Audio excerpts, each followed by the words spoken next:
मो ना डॉक्टर प्रताप छोटराय मु सेंचुरियन विश्वविद्यालय रे प्राध्यापक अच्छी आज जो अंतर्जातिक बेलाभूमि सफाई दिवस एवं स्वच्छ सागर सुरक्षित सागर अभियान रे आमे माने ये चंद्रभागा कूल एवं अस्तरंग कूल आम आज सफा करुचु। यही सफाई अभियान टी सेंचुरियन विश्वविद्यालय इनकोइस हैदराबाद एवं स्पंदन एनजीओ मिलमिशिकी आम आयोजन करिछु। यही सफाई अभियान दुईटी मुख्य उद्देश्य गोटे हूँ बेलाभूमि को सफा करवा एवं प्रमुख उद्देश्य हूँ लोक मान भितर सचेतनता सृष्टि करवा।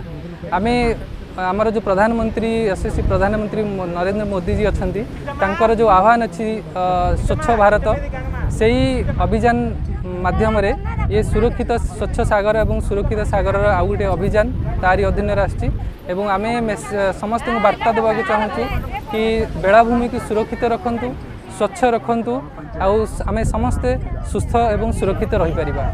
मो ना हूँ पिके अप्पल राज। आज आंतर्जातिक बेलाभूमि सफाई दिवस रे तुम कौन करिছো और कौन शिखिल आज?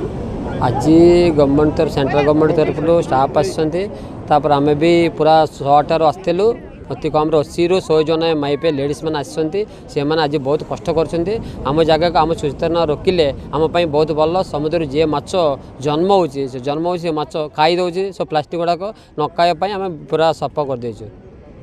खुशी अनुभव कर बहुत खुशी हो लोक भी बहुत एक्टिव काम कर लेडीज ये शिखला माने कौन आम जोटा सफा सफी न कर असुविधा होती सफा रोकिले आम बहुत भल आग को भी कैंसर आसबनी माने रोग आसबनी माछ भी एक्सपोर्ट बाहर गले भी आम माछ नहीं जी बाहर कंट्री लोक भी नेबे आम माछ को।